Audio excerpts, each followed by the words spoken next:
Hey everybody, it's Monster back again with Opus Gaming, and I'm here today to bring you guys my Nova Siegwurm deck that I brought to yesterday's Play TCG online webcam battles. The event was really fun. It ended up being 7 rounds, and I finished the event X2.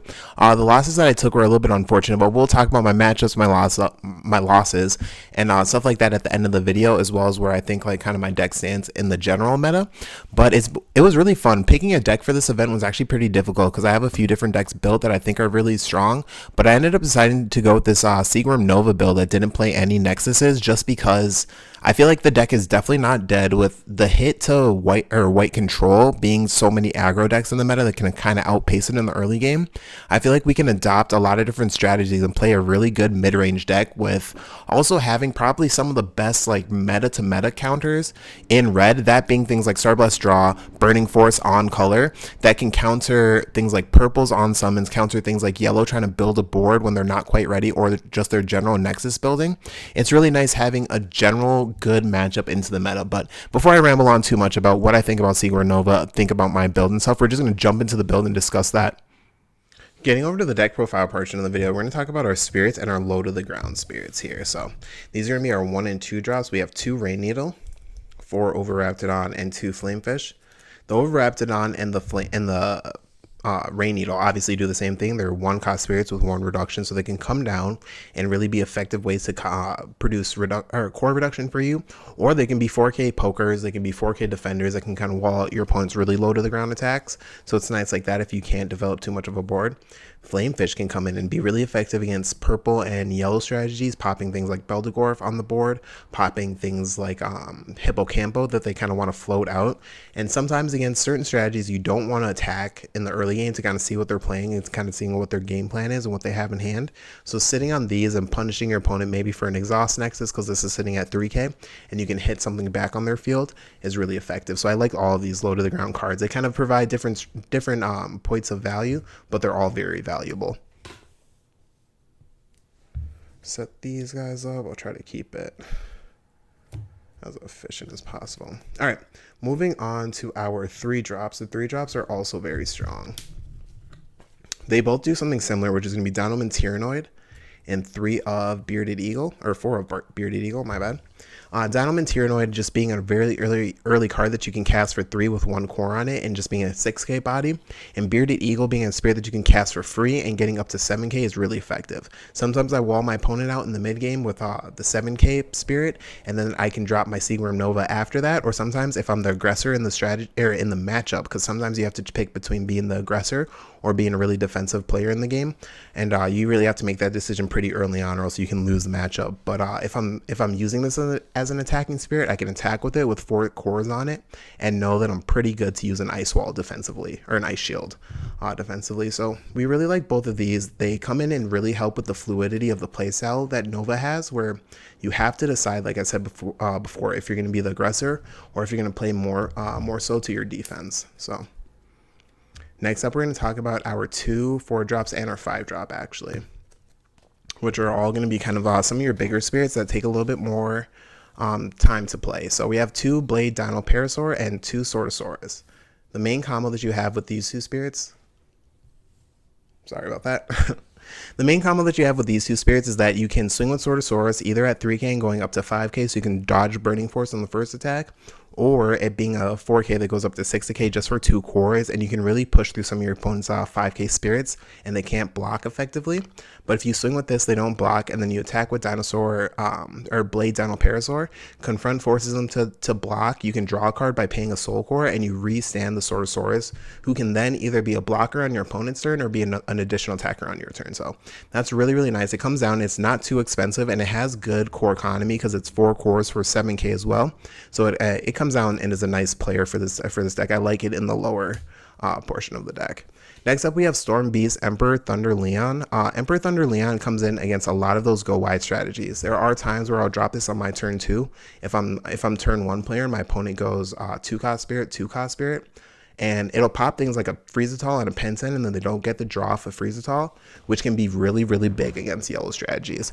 If you're playing against a raw Beldegorf or anything like that too, you can kind of send those to the trash. Even though they can turn on the Mortal for later, it gets it off the board so it can't attack you and force you into a defending phase where you have to pop it defensively. So it's a little bit better to be more proactive with those cards. But dropping Stormbeast Emperor Leon has been really, really good in the mid game, and having 5 cores on it to draw one means that you can have an Ice Shield effective on your opponent's turn and only remove cores from this one card. So really effective in that way. Really quick, I just wanted to let you guys know about our giveaway. Once we get to 1,000 subscribers, we're going to be doing a big giveaway for Battle Spirit Saga, Dragon Ball Super, Digimon the card game, and One Piece the card game. So if you guys want a little bit more details about some of the things that we're going to be giving away, check out our community page as well as the link down below. And if you guys are here just to support, don't forget, leave a like, leave a comment, all that stuff really helps. So if you're not subbed already, drop a sub down below, but let's get back into the deck profile real quick. Next up, we'll move on to our 6 drops, and this is our entire Star Dragon kind of package here. So we're going to play 2 Nebula Dragon, 4 of the Siegwurm Nova, and then 2 of the Supernova Siegwurm Nova. So we're going to put the nice ones on top here.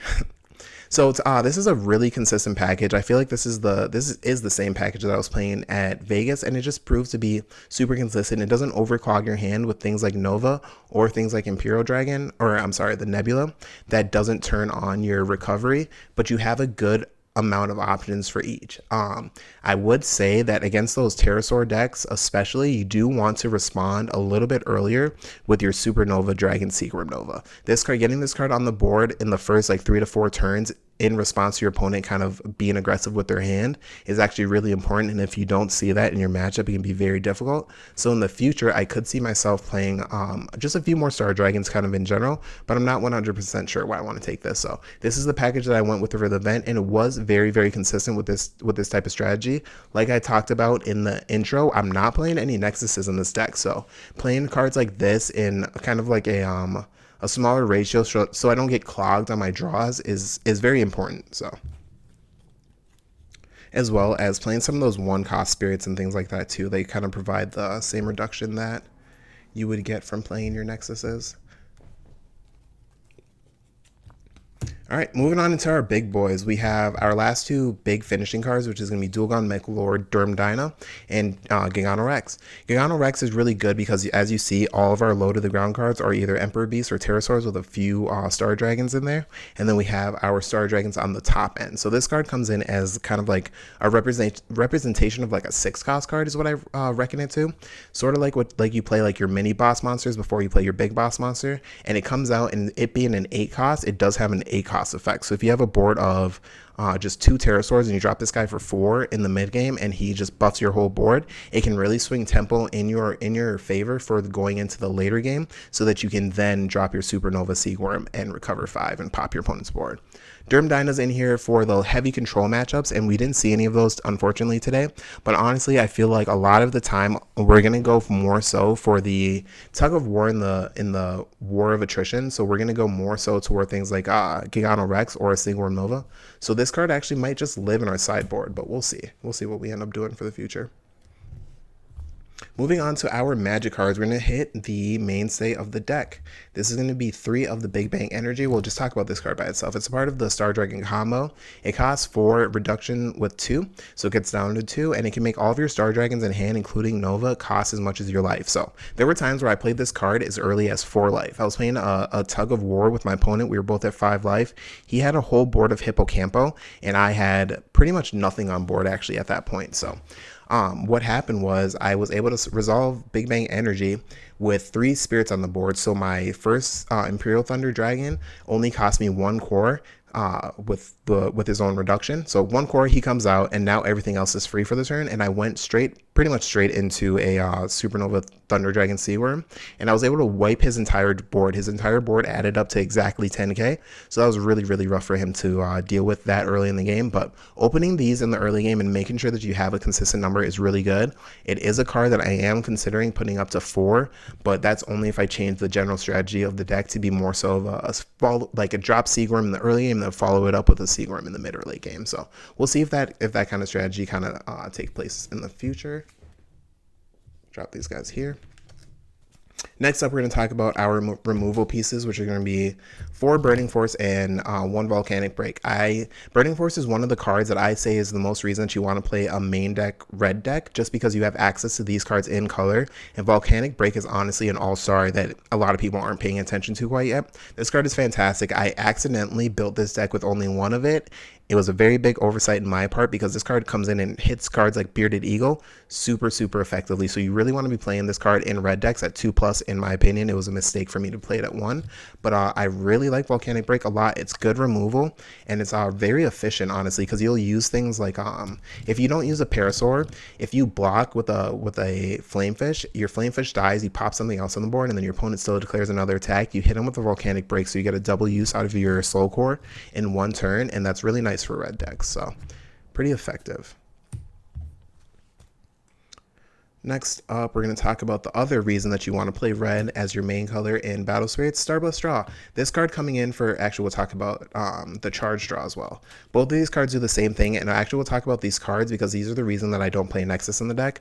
I think that Nexus is, in Star Dragons specifically, since you're such a combo-oriented deck, I know that you can get a draw every turn off of Volcanic Canyon, but if you fall behind in card advantage against something like yellow and they remove a lot of the cards that you flood onto the board, you can be very behind, and then if Volcanic Canyon draws you, let's say you start off the turn with 2 cards in hand, you draw 2 more cards, or an additional card, and you have to discard one of the cards, your combo is a 3-card combo, so if you have your 3-card combo and an absolute Ice Shield, you're in a devastating position where you have to pick between the 2. That's just Volcanic Canyon. Talking about Burning Force, I think Burning Force is just better for Terrasaurs in general. So we want to go with more of a consistent draw engine for this deck, and we don't want to suffer to the same weaknesses as a lot of other decks, and we want to turn off some of the cards in our opponent's deck. So if your opponent's playing a lot of Nexus removal, you put a lot of dead cards in your opponent's game 1 hand and deck, and that gives you a little bit of a leg up. Playing around not having Nexuses on your own side of the board is definitely something that's taken some practice on my side. It's a theory I've been working on for a long time, so it's definitely taken a little bit of getting there, but I really like this deck with this. I feel like I draw consistently, and I'm able to, if my board gets broken, I'm able to rebuild efficiently, and these cards are some of the cards that really help you build efficiently, and resolving these kind of cards, going turn by turn and not really going overly wide or going overly aggressive on your board is something to get used to, because a lot of times you're used to committing to board and committing cards on board to attack your opponent, but you kind of want to resolve these kind of once per turn, I would say, to make sure that you have an amassed amount of resources against your opponent. So enough rambling about not playing Nexus in your deck. We'll talk about the last few cards. We'll talk about Feral Slash first because this is on color. Feral Slash says its burst is pop one of your opponent's spirits that are 3k or less, and then its main is pop one of your opponent's 4-cost Nexuses. This card is fantastic against yellow. There are times where your opponent's running really thin on resources and they want a miracle draw from their Starblast Draw. If your opponent has 3 cores on Starblast Draw, that's 3 cores that they didn't use on their turn to develop their board, and you pop it in right before you go into your battle step with a Feral Slash just for 2, and that means that when they're blocking with their spirits, they kind of don't want to because now they lose a bunch of resource in that scenario. And Feral Slash is just another Nexus removing card that is really strong. It's really nice in the main deck because so many decks are reliant on 4-cost Nexuses. Talking about our 6 white cards, we have Dream Bomb and Absolute Ice Shield. Dream Bomb is a card that I talked about in my Vegas deck profile for TerraNova. This is still pretty much TerraNova, just a little bit less of the Nova of the Terra.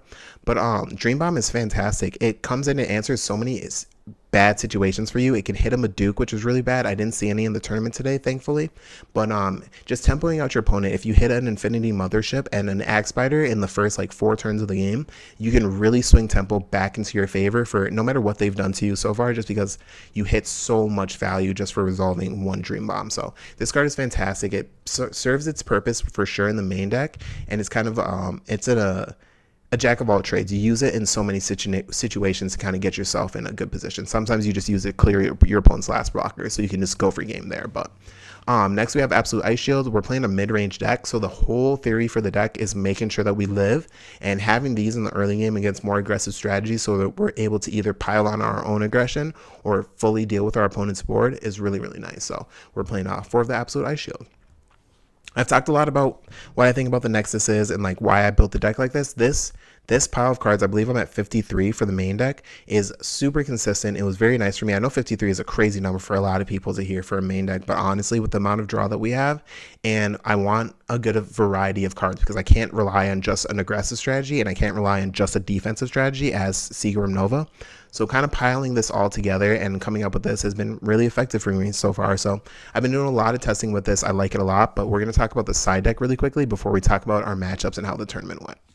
All right, getting into our side deck portion, we're going to go through it really quick because it's a very simple side deck. It's something I would actually change a little bit of, but we have two-head Icemade Fulla. Icemade Fulla is a really great card to have in your side against purple because you set this card up, especially being you want to be the aggressor versus purple. You don't want to go into the late game, so this card can set itself up on your opponent's on your board. You can attack with it when you're ready. You can attack with it over and over again and have a Starburst draw set. So if your opponent does Beldegorf this on your opponent's side of the or on your opponent's turn, you can then resolve your Starburst draw 4, and then just kind of go for the game of attrition against your opponent. So this is a great card to initiate that that sequence of events. And a lot of purple decks are playing Beldegorf, so you can kind of rely on it coming down and popping that important card on your turn. So Suppression is the next card that we're going to talk about today, and it's a so-so card. This card is really good for big body decks to go into the mid game and late game. The only problem is that we have a really good mid game and late game buckled into our deck already. So a lot of times Suppression comes in more so, I would say, against white control. You want to use this to out your opponent's Enterprise if they have a Buffalong Bill on board and they're using it to swing and resand. You can get it out of the way defensively with the Nova, but honestly, we didn't see very much white control go tall decks, and Suppression just kind of against aggro decks, you more so just want to wall them out in the early game. Suppression is very expensive, so you can't use it very effectively in the early game, which is unfortunate. So using it in the early game is kind of out of the window, and you have such a good mid-game, late-game with Siegwurm Nova resolving that Suppression kind of, I think, could swap out to another card, but it's something to continue to test for the future for the deck. Next up, we have 2 Counter Sword. This card was supposed to come in every single game 3 when you're close to time, just because you want to start with this card, recover up to 6 and win in time rules generally. But this also comes in versus purple, just I didn't see any purple today, so... Next up, we'll actually talk about Dark Bishop Baculus. This card is in also for white control, just because if your opponent does resolve an armored dragon ship and they have a wide board, it gets to be very difficult for you to kind of close out the game. So this card can bring their armored dragon ship down to 1, and then you can still pop their board with your Siegwurm Nova.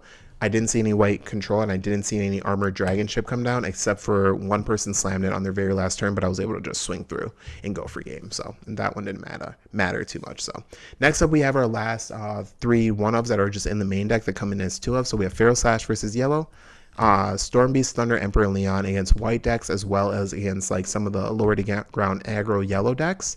And then Gigano Rex that comes in. This card is a direct swap usually for my Durm Dyna against decks that are like yellow or decks that where I really just need a win in the war of attrition. And it's really important for me to get cards that are very cost efficient. So if I don't have the time or the cores to go into a Durm Dyna, I'll swap that out, go into a Gigano Rex instead, and that's in a very efficient type of game plan for me that I've realized. So that's going to be my side. More so talking about the tournament, we can talk about my matchups really quickly here. So for round 1 here, I actually had a bye. So round 1 was a bye, which is really nice. Round 2, I played against Red Terrasaur, which was actually a really interesting matchup. He played a small Star Dragon package, but he just wasn't able to get there, so it was just kind of unfortunate for him. But round 2, I was able to get my win. Going into round 3, being 1-1, I played against, this is my first loss, and I played against a yellow player. Playing him in round 3, he was really, really good, but I actually made a very big misplay with my with my Burning Force. So the situation was I was on 3 life, and he had a board specifically that had 2 Airvitas and 1 2-cost in his trash. And on his first attack, I accidentally let that go through. I said no flash too quickly, and I needed to Burning Force on the first attack, so he didn't have enough attacks in general to get through my blockers on board because he couldn't float the Airvita, or couldn't float the Freeze-a-Tall 2 times that was in his trash. I messed up. I didn't declare right away, and I ended up taking the loss on that turn. I had my Siegwurm Nova combo and stuff in my hand, so it was devastating, but I just kind of learned from that, really had to just, pay attention, make sure that I'm concentrating for the day and everything like that, and bounce back from that after that. It was rough, though. Going into that was round 3. Going into my round 4 here, we played against another yellow deck, and I was able to get the win on that one. That one was a lot more straightforward. It was just a regular Fabled beast deck. So I was able to control the amount of Nexuses that were present on the board at all times. I was able to control the amount of spirits that were on board at all time, and I was able to just kind of win out in the War of Attrition. So that was really nice. Moving on to that was round 4. Moving on to my round 5 here, I did suffer another loss. I lost to what was it? It was Terrasaur. It was a regular Terrasaur list. He was able to aggress me, and he had a Gagano Rex on turn 2 that I wasn't able to deal with, and that was kind of the big game changer that I realized that I really need to consistently drop my Siegwurm a lot quicker, just because if I'm able to have that in response to my opponent kind of dedicating a lot of cards to their board, I'll be able to slow down the amount that they're able to swing onto me and have somewhat of a fighting chance, but I just wasn't able to deal with it both times, so he was able to get me that game. Round 5, that one being the loss, was really rough. Going into round 6, I played against Nova again. I was able to, or not Nova, but Terrasaur again. I was able to resolve a Gigano Rex in the mid game. Going into game 2, I had 2 of them because of my side, and I was able to just out-aggress and go through his board. He had a Gigano Rex that was standing, but I was able to swing into it at 13k. He, I believe, suppression on my swing, and then I Big Bang Energy to go up to 15. So we ended up getting there then. And then last round was against a yellow deck that sided in an entire Luster package, and that was crazy. He was able to we went to game 3, and in game 3 it ended up coming down to a situation where he had to top deck basically an Ice Shield with a Michaela that revealed, I think it was 3 or 4, and she didn't reveal any magic. It was either an Ice Shield or an Exhaust Nexus that would have been very effective, or I think that Exhaust Nexus made it so I wouldn't be able to swing for the turn, but Angelic Pressure made it so I wasn't going to be able to kill him that turn, and he didn't see any of them. It was a Michaela reveal 3 and send 3 to the bottom of deck, and on the next turn I was able to just kind of swing out and win. So I think that Nova is definitely a very strong deck, especially in the current meta and looking at the metascape. Right now, the biggest focus is figuring out how we deal with heavy aggressive strategies that aren't really like white, because sometimes white can be easy to deal with if you're able to wipe their board. But with red, their BPs are so high that's a lot more difficult to deal with. So that's kind of the code to crack. But I think that this deck against a lot of strategies in the meta is actually very strong and very consistent. And if you haven't tried a Nova deck without any Nexuses, I would heavily suggest trying out this build, because it's very consistent. It really gets there, and it has a lot of room for deck techs and different things that you kind of want to throw in if you don't want to play things like the like Dream Bomb, or if you don't like Suppression, or if you don't like Durham Dine, or if you don't like the Gonorex, or if you don't like Sorosaurus. Those are all cards that are just kind of like techie cards that you can swap into a strategy that you like for yourself. But this basic core of the deck, I feel like, is super consistent. So before we get too far into ramble and talk too much about the deck, I'm gonna head out. If you guys made it this far into the video and you guys aren't sub, drop a sub down below. We're doing a giveaway to 1,000 subscribers. But yeah, this is gonna be Jahmade with Opus Gaming, and I'm out. Take care, guys.